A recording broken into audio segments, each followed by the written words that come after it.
کے ہوتے ہیں جو سجدہ بھی نہیں کر سکتے, کرسیوں پر بیٹھ کر کے نماز پڑھتے ہیں. ہم نے پوچھا کیوں ایسا کیوں ہوا؟ جب سوچا ایسا کیوں ہوا تو پتا چلا جوانی میں اس نے خود نماز نہیں پڑھی تھی. اب بڑھاپے میں جب گناہ کرنے کے قابل نہیں رہا تو نماز پڑھنے کے لیے آیا تو اللہ تبارک و تعالیٰ نے کہہ دیا جا ایسی نماز کی ضرورت ہے. جوانی میں تو نے سجدہ نہیں کیا, بڑھاپے میں ہم تجھے سجدہ کرنے کی توفیق اللہ. جوانی میں سجدے کرو, جوانی میں عبادت کرو. عبادت تو جوانی میں مزہ ہے نا. گر جوانی میں عبادت کاہلی اچھی نہیں, گر بڑھاپا آ گیا کچھ بات بن پڑتی نہیں. جاگنا ہے جاگ لے افلاک کے سائے تلے, حشر تک سوتا رہے گا خاک کے سائے. نوجوانوں نماز پڑھا کرو. ابھی تو غوث اعظم کی بات ہے, جب میں آپ کو بتاؤں گا تو تعلیمات پر زیادہ توجہ دوں گا, کرامتیں بھی آپ کو سناؤں گا تاکہ آپ کو نیند نہ آئے, اور تعلیمات بھی بتاؤں گا, تعلیمات بھی بتاؤں گا. اس سے پہلے ایک مرتبہ پہلے محبت کے ساتھ درود پاک پڑھیں. اللہم صلی مولانا محمد معدن الجود والکرم والی کرام ابن الکریم بارک وسلم صلاۃ و سلام علیک یا رسول اللہ یا حبیب اللہ یا نبی اللہ صلی اللہ تبارک و تعالی علیہ وسلم. منقبت غوث اعظم کے 2-3 شعر ملاحظہ فرمائیں, محبت سے پڑھیں سبحان اللہ. سرکار غوث اعظم نظر کرم خدا را. اور غوث اعظم کے گنبد کی طرف توجہ لگائیں, غوث اعظم کی طرف لو لگا کر کے آنکھوں کو بند کر کے پھر کریں. اگر کوئی کسی پریشانی میں مبتلا ہے, قرضے میں مبتلا ہے, کاروبار کو لے کر کے پریشان ہے, اولاد کو لے کر کے پریشان ہے, جس کو بھی لے کر کے پریشان ہے, زندگی کو لے کر کے پریشان ہے, آنکھوں کو بند کر لیں اور غوث اعظم کی یہ منقبت گنگنائیں ساتھ میں کہ سرکار غوث اعظم نظر کرم خدا را. سرکار غوث اعظم نظر کرم خدا را. میرا خالق صبر دو میں فقیر ہوں تمہارا. میرا خالق صبر دو میں فقیر ہوں تمہارا. سرکار غوث اعظم نظر کرم خدا را. جھولی کو میری بھر دو ورنہ کہے گی دنیا. جھولی کو سب کی بھر دو, آقا جھولی کو میری بھر دو ورنہ کہے گی دنیا, ورنہ کہے گی دنیا. ایسے سخی کا منگتا غوث الورا کا منگتا چھتا ہے مارا مارا. سرکار غوث اعظم نظر کرم خدا را. اور یہ ادائی دستگیری کوئی میرے دل سے پوچھے. یہ ادائی دستگیری کوئی میرے دل سے پوچھے. وہی آ گئے مدد کو, آ گئے مدد کو. میں نے جب جہاں پکارا سرکار غوث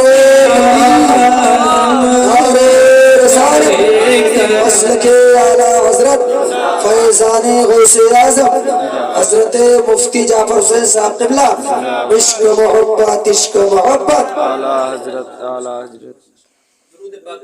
اللہ صلی اللہ علیہ وسلم. کریم مبارک وسلم صلی السلام علیکہ یا رسول اللہ یا حبیب اللہ یا نبی اللہ، اور آپ سیدنا سرکار غوث اعظم رضی اللہ تعالیٰ عنہ کی محبت میں بیٹھے ہوئے ہیں. آج انہی کی بات کرنے کے لیے بیٹھے ہوئے ہیں. مجلس سجائی ہے، اللہ تبارک و تعالیٰ مجلس سجانے والوں کی تمام دلی جائز تمناؤں کو پورا فرمائے.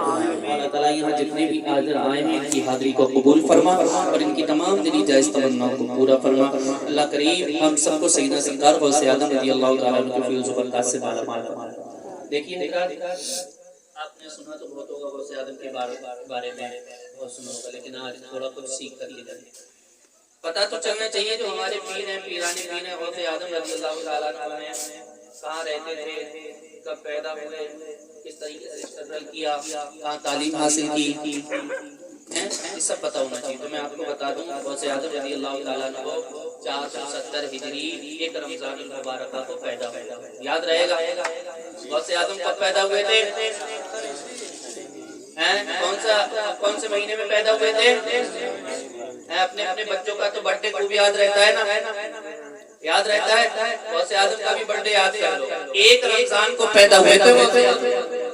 اب سے بھولیں گے تو نہیں، انشاءاللہ نہیں بھولیں گے. 1 رمضان کو 470 ہجری میں آقا غوث اعظم پیدا ہوئے تھے. اور آپ کی کمال تو یہ ہے آپ ماں کے پیٹ سے ہی ولی پیدا ہوئے تھے. ایسے وہ کمال ولی کہ جب پیدا ہوئے ہیں چھوٹا سا بچہ روتا ہے دودھ پینے کے لیے، بھوکا ہوتا ہے دودھ پینے کے لیے روتا ہے، لیکن آقا غوث اعظم پیدا ہوئے ہیں تو دودھ نوش نہیں فرما رہے ہیں. ماں چاہتی ہے کہ دودھ نوش فرما لے میرا بیٹا. ماں کا نام کیا ہے؟ ماں کا نام سیدہ ام الخیر حضرت فاطمہ ہے. ماں چاہتی ہے کہ بیٹا دودھ نوش فرما لے، مگر میرے آقا غوث اعظم رمضان کے پہلے دن میں پیدا ہوئے ہیں، دودھ نہیں پیا ہے. پورا دن ایسے ہی رہے روزے کے ساتھ. جب مغرب کا وقت آیا تو سارے لوگوں نے افطار کیا، ادھر میرے آقا غوث اعظم نے دودھ نوش فرما لیا. ادھر سحری کے ٹائم دودھ پیتے تھے، ادھر افطار کے ٹائم دودھ پیتے تھے. 1 دن گزر گیا، 2 دن گزر گئے، 3 دن گزر گئے. دن گزرتے گئے لوگوں کی سمجھ میں نہیں آئی، لیکن آپ کے والد اللہ کے ولی تھے، سمجھ گئے کہ یہ بچہ کوئی معمولی بچہ نہیں ہے. کیونکہ جب آپ اپنے ابا کے گھر میں پیدا ہونے والے تھے، آپ جب ماں کی شکم میں تھے تو آپ کی ماں نے بڑے عجائب و کمالات دیکھے تھے، باپ نے بڑے عجائب و کمالات دیکھے تھے. قسم خدا کی وہ مائیں ہوا کرتی تھی، وہ باپ تھے. اللہ اکبر، سمجھ گئے میرا بیٹا کوئی عام بیٹا نہیں ہے. اب لوگوں میں مشہور یہ ہو گیا سیدوں کے گھرانے میں جو بچہ پیدا ہوا ہے پیدائش کے دن سے اب تک روزہ رکھتا چلا آیا ہے. گویا کہ پتہ چلا ہمارے اور آپ کے پیرانے پیر روشن ضمیر میرے آقا غوث اعظم دستگیر ماں کے پیٹ سے ہی روزہ رکھتے ہوئے پیدا ہوئے ہیں. اور یہ تعلیم دے رہے ہیں اور یہ پیغام دے رہے ہیں اپنے ماننے والوں کو. وہ میرے ماننے والوں، وہ میری گیارہویں کرنے والوں، وہ میرے نام کے جلسے سجانے والوں، وہ میرے نام کا جلوس نکالنے والوں، وہ میرے نام کا نعرہ لگانے والوں، سنو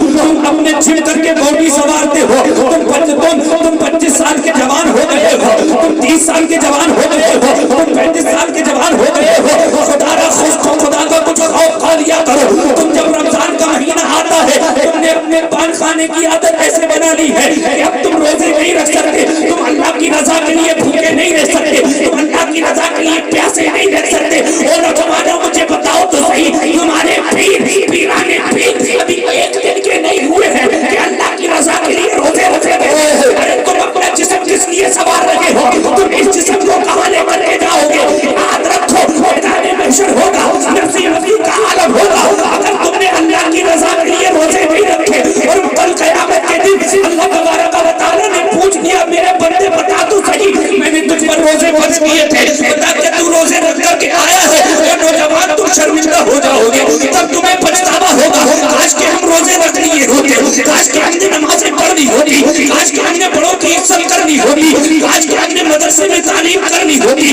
کاش کہ ہم نے اپنی اماں کی خدمت کرنی ہوتی، کاش کہ ہم نے اپنے بوڑھے باپ کی خدمت کرنی ہوتی. اس وقت تم پچھتاؤ گے. میرا رب پوچھے گا بتا جوانی کہاں گزاری؟ تب ہم پچھتائیں گے کیونکہ ہم نے اپنی جوانی کو تو میلے ٹھیلوں میں گزارا ہے، ہم نے اپنی جوانی کو تو شراب نوشی میں گزارا ہے، ہم نے اپنی جوانی کو زناکاری کے اڈوں میں گزاری ہے، ہم نے اپنی جوانی تو سٹے بازی میں گزاری ہے، ہم نے اپنی جوانی تو بڑوں کو بے عزت کرنے میں گزاری ہے، ہم نے اپنی جوانی تو ماں باپ کی بے بدسلوکی کرنے میں گزاری ہے، ہم نے اپنی جوانی تو پڑوسیوں کے حق ادا نہ کرنے میں گزاری ہے. قسم خدا کی اس وقت تم پچھتاؤ گے. اس وقت یہ تمہارا جسم جس کو تم آج سوار رہے ہو، یہ باڈی تم بنا رہے ہو، تمہارا ہاتھ تمہارے خلاف